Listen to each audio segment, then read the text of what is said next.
जय श्री कृष्णा। राधे राधे। स्वागत है आपका मेरे YouTube चैनल हिंदू कथा कहानी में, जिसमें हम आज सुनेंगे सोमवार व्रत की कथा।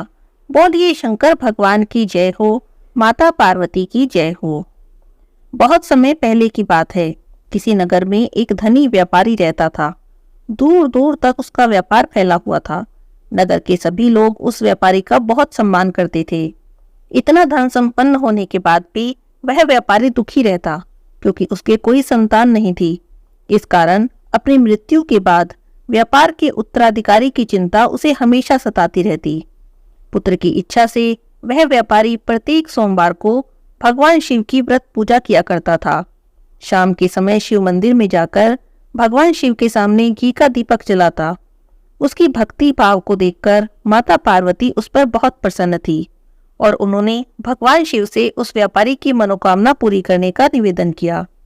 तब भगवान शिव बोले कि इस संसार में सबको उसकी कर्म के अनुसार ही फल की प्राप्ति होती है। जो प्राणी जैसा कर्म करते हैं उन्हें फल भी वैसा ही प्राप्त होता है।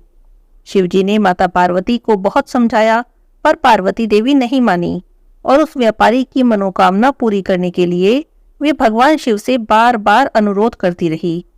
अंततः माता के आग्रह को देखकर भगवान भोलेनाथ को उस व्यापारी को पुत्र प्राप्ति का वरदान देना ही पड़ा।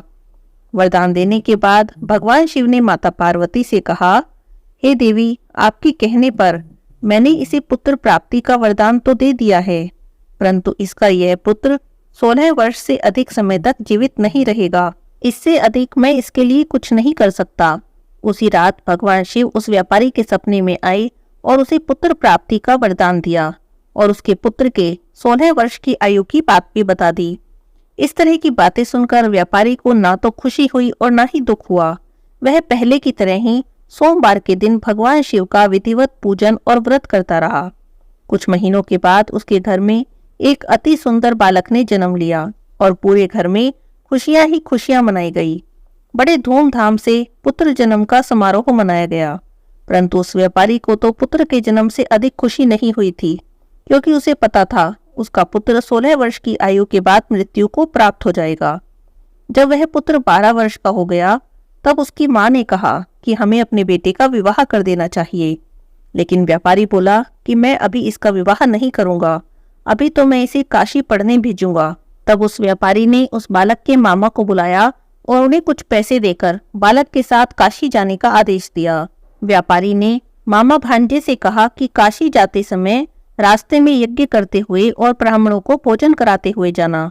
दोनों मामा भांजों ने ऐसा ही किया। काशी जाते समय जिस रास्ते से मामा भांजे जा रहे थे, तो उसका राजा अपनी पुत्री का विवाह एक ऐसे राजकुमार से करवा रहा था जो एक आंख से काना था, और दूल्हे का पिता इस बात से चिंतित था कि अगर दुल्हन पक्ष को इस बात का पता चल गया तो राजकुमारी विवाह के लिए मना कर देगी। जब उन्होंने अति सुंदर व्यापारी के पुत्र को देखा, तो उसने सोचा कि मैं अपने बच्चे के स्थान पर तोरण के समय इस बालक को बैठा दूंगा और दुल्हन पक्ष वालों को पता भी नहीं चलेगा। दूल्हे के पिता ने व्यापारी के पुत्र को इस बात के लिए राजी कर लिया और वह बालक भी राजी हो गया। इस तरह उस बालक ने दूल्हे के कपड़े पहन लिए और घोड़ी पर चढ़कर तोरण की रस्म को पूरा किया। तोरण के बाद जब फेरों की बारी आई, तो दूल्हे के पिता ने फिर से व्यापारी के पुत्र से कहा कि वह ही दुल्हन के साथ फेरे भी ले ले। विवाह अच्छे से संपन्न हो जाएगा और उसकी बात भी रह जाएगी। मामा भांजे राजी हो गए। अब सारा विवाह समारोह निपट गया। शादी संपन्न होने के बाद मामा भांजी काशी के लिए प्रस्थान करने लगे, तो व्यापारी के पुत्र के मन में बड़ा ही पछतावा हुआ। उसे लगा कि उसने धोखा किया है।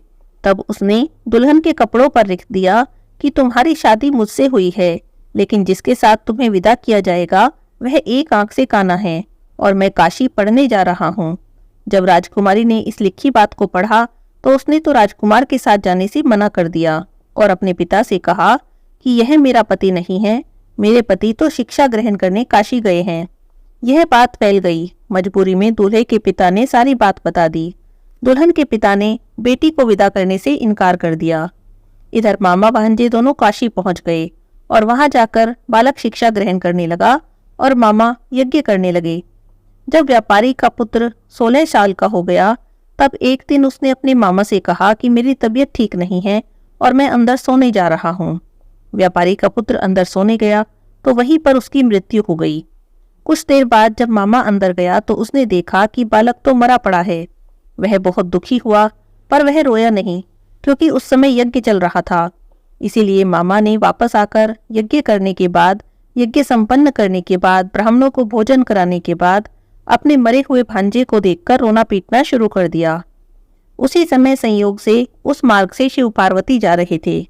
माता पार्वती ने जब किसी के रोने की आवाज सुनी तो भगवान शिव से कहने लगी, हे प्रभु, कोई दुखी मनुष्य रो रहा है, चलिए चलकर देखते हैं और उसके दुख को दूर करते हैं। तब भगवान शिव और माता पार्वती मामा के पास गए और जब उन्होंने उस मरे हुए बालक को देखा तो बहुत हैरान हुए, क्योंकि वह बालक भगवान शिव के आशीर्वाद से जन्मा उस व्यापारी का पुत्र था। तब माता पार्वती ने कहा, हे नाथ, ये तो वही व्यापारी का पुत्र है जिसे आपने केवल 16 साल तक जीने का वरदान दिया था, इसीलिए अब इसकी मृत्यु हो गई है। जब पार्वती देवी ने उस मरे हुए बालक को देखा तो उन्हें बड़ी दया आई और वे भगवान शिव से कहने लगी, हे प्रभु, आप इस बालक को जीवन दान दे दीजिए, वरना इसके माता पिता तो जीते जी ही मर जाएंगे। माता पार्वती ने जब बार बार आग्रह किया तब भगवान शिव ने उनकी बात मान ली और उस बालक को जीवन दान दे दिया। व्यापारी का पुत्र जीवित हो गया। दोनों मामा भांजे अपने घर की तरफ चले। रास्ते में व्यापारी का पुत्र उसी नगर से गुजरा जहां पर उसका विवाह हुआ था। वहां आकर उन दोनों ने यज्ञ रचाया। तब दुल्हन के पिता ने उस बालक को पहचान लिया और मामा भांजे को लेकर महल में आ गए। दुल्हन के पिता ने एक समारोह किया और अपनी पुत्री को व्यापारी के पुत्र के साथ विदा कर दिया। जब व्यापारी का पुत्र अपने घर पहुंचा तब उसके माता पिता अपने घर की छत पर बैठे थे और सोच रहे थे कि अगर उनका पुत्र सही सलामत वापस नहीं लौटता है तो वे यहीं छत से कूदकर अपनी जान दे देंगे। इसी समय मामा आते हैं और कहते हैं कि उनका पुत्र जीवित और विवाह करके अपनी पत्नी के साथ और बहुत सारा धन और बहुत सारे दास दासियों के साथ वापस आ रहा है।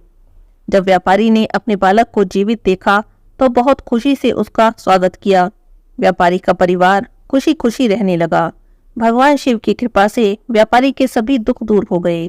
सोमवार व्रत की इस कथा को जो कोई भी पढ़ता है, भगवान शिव की कृपा से उसकी सभी मनोकामनाएं पूरी हो जाती हैं। बोलिए शंकर भगवान की जय हो, माता पार्वती की जय हो। बहुत समय पहले की बात है। एक दिन भगवान शिव ने सोचा कि चलो मृत्यु लोक में जाकर देखूं कि क्या क्या हो रहा है। बहुत समय हो गए मैं मृत्यु लोक पर नहीं गया। बस ऐसा सोचकर भगवान शिव मृत्यु लोक में भ्रमण करने के लिए तैयार होने लगे। भगवान शिव को तैयार होते देखकर माता पार्वती ने पूछा, प्रभु आप कहाँ जा रहे हैं? तब भगवान शिव ने कहा, हे देवी, मैं मृत्यु लोक में जा रहा हूँ। बहुत समय हो गया, मैंने नहीं देखा मृत्यु लोक में क्या क्या हो रहा है। तब माता पार्वती ने सोचा कि भगवान मृत्यु लोक में भ्रमण करने जा रहे हैं, मैं भी साथ में चलती हूँ। तो उन्होंने भगवान शिव से आग्रह किया, हे प्रभु, मुझे भी अपने साथ ले चलो। तब भगवान शिव ने कहा, नहीं देवी, मृत्यु लोक में भ्रमण करने से आप थक जाओगी, आपको भूख प्यास लगेगी, आप रहने दो। लेकिन माता पार्वती तो जिद पर अड़ी थी। उन्होंने कहा, नहीं प्रभु, ना मैं थकूंगी और ना ही मुझे भूख प्यास लगेगी, आप मुझे ले चलो। अब माता पार्वती की जिद के आगे भगवान शंकर को झुकना पड़ा। वे माता पार्वती को साथ लेकर मृत्युलोक में आ गए। अभी थोड़ी ही दूर चले थे कि माता पार्वती को तो थकान होने लगी और भूख प्यास भी लगने लगी। वे तो एक स्थान पर बैठ गई और भगवान से बोली, हे प्रभु, अब मैं आगे नहीं चल सकती, मैं तो बहुत थक गई हूँ और मुझे भूख प्यास भी लगी है। तब भगवान शिव ने कहा, हे देवी, मैंने तो पहले ही कहा था कि आप मत चलो, लेकिन आप नहीं मानी। अब कर क्या सकते थे। भगवान शिव और माता पार्वती भोजन की तलाश में थोड़ा आगे चले। भगवान शिव और माता पार्वती जोगी और जोगन के भेष में थे। जाकर उन्होंने गांव में एक दरवाजे पर आवाज लगाई। वह दरवाजा, वह घर उस गांव के साहूकार का था। अंदर से एक महिला ने दरवाजा खोला तो पूछने लगी, क्या बात है, क्यों शोर मचा रहे हो? तब भगवान शिव, जो कि जोगी के भेष में थे, कहने लगे कि हे माता, हमारी पार्वती जी को भूख प्यास लगी है, इन्हें खीर खांड का भोजन चाहिए।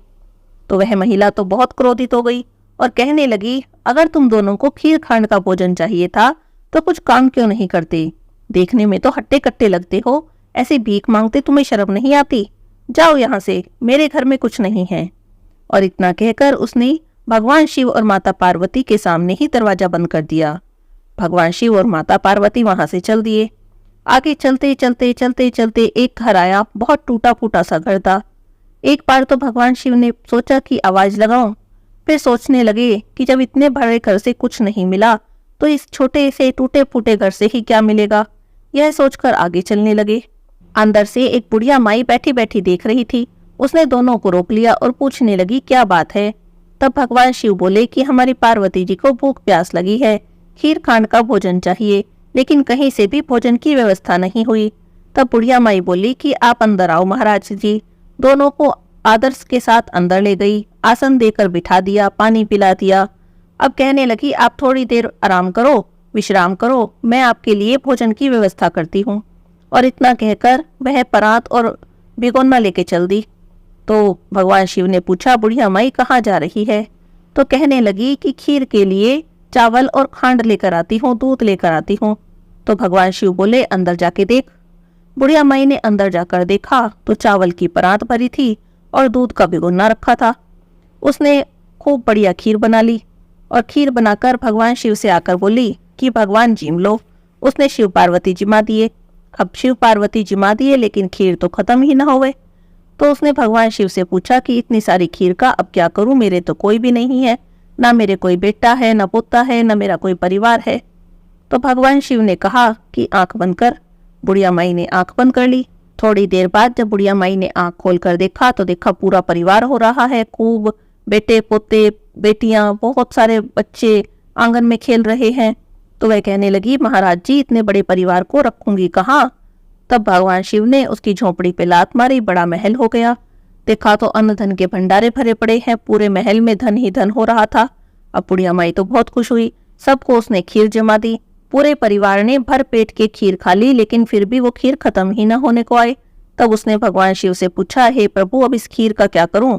तो कहने लगे कि पूरी नगरी में जिमा दे।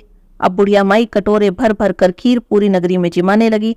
सब लोग निर्चा चर्चा करने लगे कि बुढ़िया माई कल तक तो मांगती फिरती थी, कल तक तो खाना भी हमारे घर से लेकर जाती थी, आज खीर बांट रही है। बुढ़िया माई एक कटोरा भर के खीर साहूकारनी के भी देने गई। तो जैसे ही उसने दरवाजा खोला तो उसने पूछा कि तेरी खीर कहाँ से आई। वो बोली कि हमारे शंकर पार्वती आए थे, उन्हीं की कृपा से हमारे घर में खूब धन ही धन हो गया है, खीर कटोरे भर भर के बांट रही हूँ।